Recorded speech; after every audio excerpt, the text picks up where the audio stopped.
Hello everybody, welcome to Red Toolhouse. On our channel we talk about all things homesteading and try to implement some of those things on our rural 100 acres here in southern West Virginia. On today's video I want to answer a viewer question. We had one of you comment in one of our recent videos and it was based upon a subject that I've been toying with talking about, but I'm not quite sure if people would appreciate it or not. So let's dive into it and see how this goes. Okay, so our viewer is David McCready, and his comment, I'll read it verbatim and then we can summarize. It's a little bit long. He says, "I was wondering if I could get you to make a video in depth on marketing free-range organic hogs, which I'm currently been doing for the last 5 years and haven't been able to quite understand how to do it properly. Living in Kentucky, everyone wants to pay current market prices for hogs. Wanting to learn more how to get away from that and price them to make money on the organic side instead of selling them to everybody for 45 or 50 cents a pound live weight." So we'll summarize that. David is raising organic pasture-raised pork, but he's, because of his geographic location, he's kind of stuck in a market that is typical commercial production. That 45 cents to 50 cents per pound live weight is really like a commodity type price. It's really tough to make any money that way. So how would I answer his question? What would my advice be for David to remarket or sell his organic pork differently?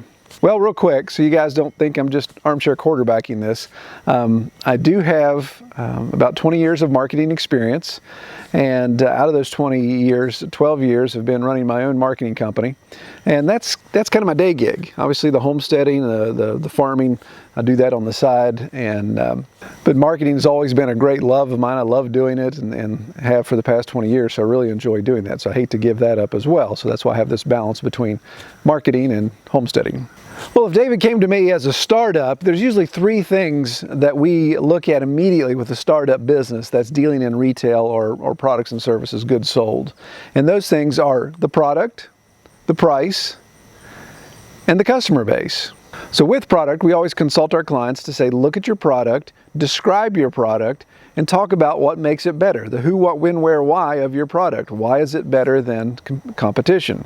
Well, with price, and we can't stress this enough, with price you always need to do a full price assessment. So look at the cost of the goods to produce, look at the cost of overhead, look at the cost of training, look at your time, never forget your time, and then factor in a profit margin, what margin you would like to make. But then also you need to compare that with what the market will bear. And so those numbers are really important to put together. So you get those compiled and you kind of set those aside. Well, with customers, you want to identify your potential demographic or identify your most ideal customer. So those are the 3 things you want to start with: product assessment, price assessment, and obviously customer base assessment. Well, it sounds like with David, he's got issues with 2 of those 3 things. His product, he seems to have under control. He's raising organic pork on pasture. He's been doing that for over 5 years, so I figure he's got some pretty good experience there. I don't know his operation, but I assume he's got some pretty good experience there with 5 years of work in that. With price, I'm extremely concerned because if his market, or if he sold his organic hogs at 45 to 50 cents a pound live weight, then man, David, you got to be losing your butt big time on that. I can't imagine that there's even any way to recoup your costs there, much less put any profit in your pocket.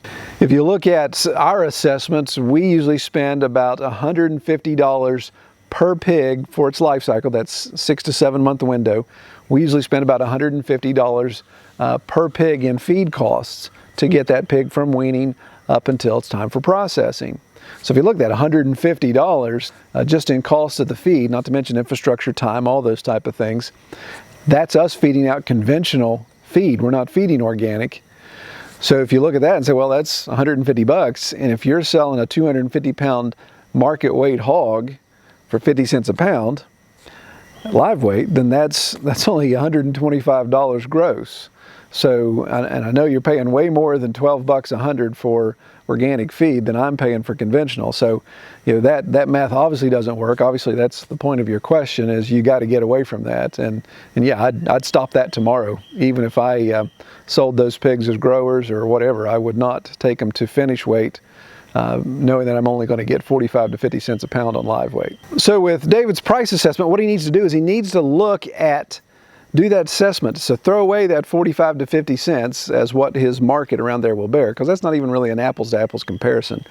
But he needs to do his price assessment. He needs to look at his cost, his feed cost, all of his infrastructure cost over time, factor in his time, of course, and any other things. If he has to pay a water bill or those type of things to water his pigs, then factor all that in, assess what that markup's going to be, but then also look at what the market will bear for comparative. So look for organic pasture-raised pork either in your area, or if there's not anybody, just keep reaching those circles out there to find an operation that's doing that and just see, okay, what are they selling their organic pasture-raised pork for?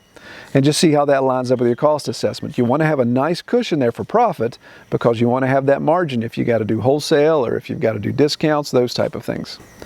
Well, not only does David have an issue with price, but he's got an issue with his customer base. And his customers, if he's raising organic pasture-raised pork, his customer is not the person that's okay with just conventional raised pork. You don't want to compete on that level. You do not want to try to earn the business of the guy that says, hey, I don't care who provides the pork, or I don't care how it was raised, I just want cheap pork. You know, don't get the guy that's going to the supermarket and waiting for the 50 cents a pound sale at the butcher shop. That's not your customer.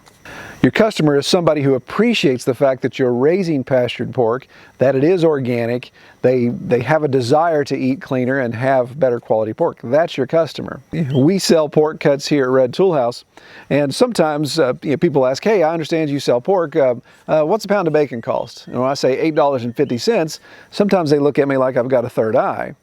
And they're like, wow, there's no way in the world I'd pay that much.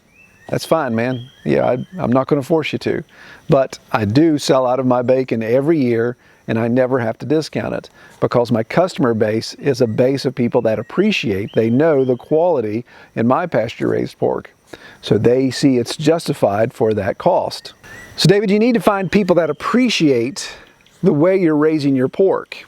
And are those people in your area? And you're in Eastern Kentucky. Are those people in that area? Yes, I would say that there are. Now, there may not be thousands of them. There may just be 100. Maybe there's just a couple hundred.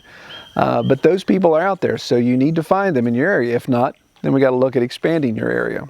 So in this assessment of product, price, and customer base, if David's addressed those three things and now realizes, okay, I figured out what my sell price needs to be, and I've figured out who I need to go after, then of course the obvious question is, how do I go after them? Most people that are starting up a business aren't flush with cash to throw at marketing dollars. Usually all their expendable income is going into building their business. And David, in this situation, if he's taken a loss on this pork, then he probably doesn't have disposable income either. I'm just assuming that. He could be independently wealthy. But when you're looking to reach out to your customer base and your marketing budget is very low, then you have to do what we call either guerrilla or grassroots tactics to market. And it's really quite simple. The first thing I would do if I was David is I would make a flyer. And by flyer, just an 8.5 by 11 piece of paper that explains your farm, explains your product, really kind of talks up, hey, this is good quality, organic raised pastured pork. Whatever you do to it, if you massage them every night or sing to them, whatever you do to make your pork spectacular, that's what you want to detail on that flyer. You want to explain that. You have the name of your farm, what you're offering, pricing, a good strong call to action. And a call to action, of course, is what do you want people to do after they read that? Is it send you an email? Is it pick up the phone and call you? Is it visit a website or a Facebook page? Whatever.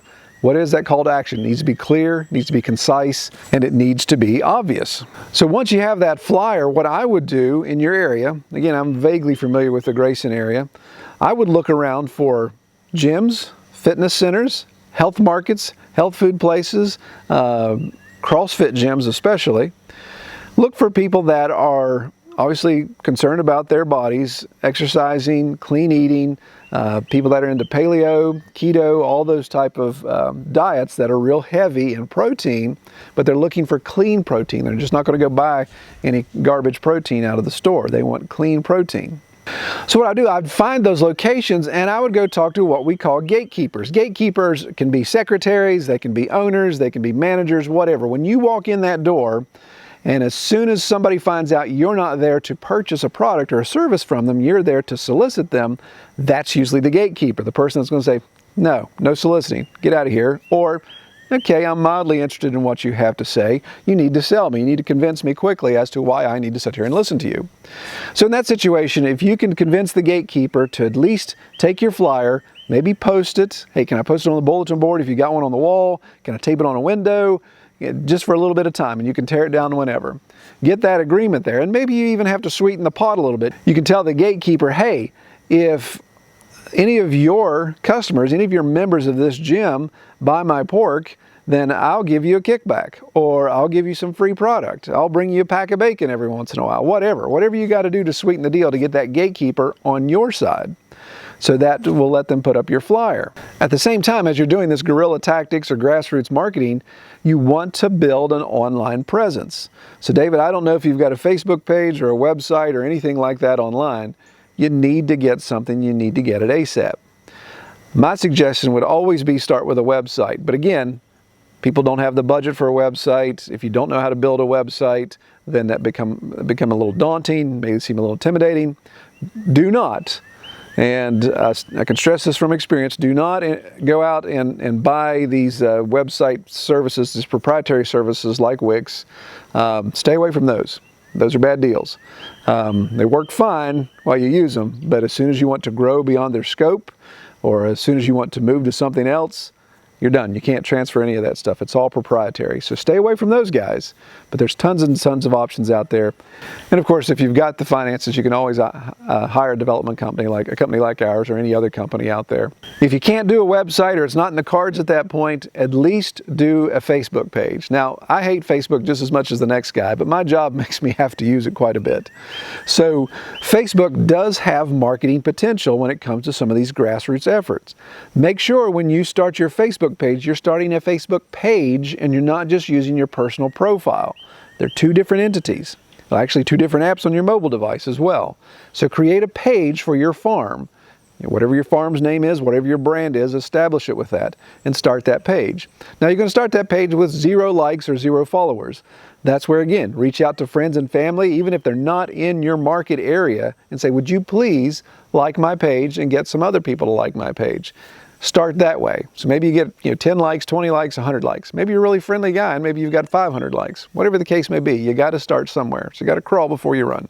So as you're going around and you're reaching out to these businesses and you're sticking up the flyers and you're telling them about your product, you have an online presence. And that way they can work together. That flyer gives you the call, it gives people a call to action. Hey, if you want to know more about my farm, visit my Facebook page. Like for me, it's facebook.com/Red Toolhouse Farm.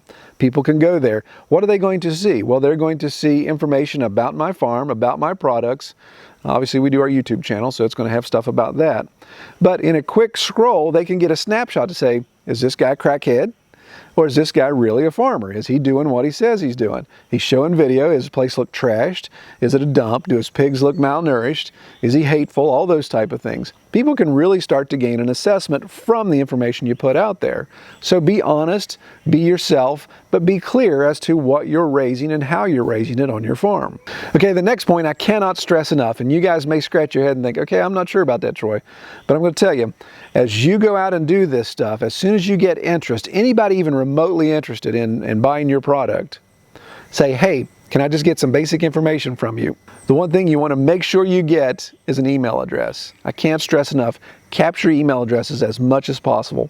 Don't spam people, but if people willingly give you their email address, say, yes, I would like more information about your farm products, then by all means grab that email address. Even if you're just putting in a spreadsheet right now, Google Sheets, Excel, Open Office sheets.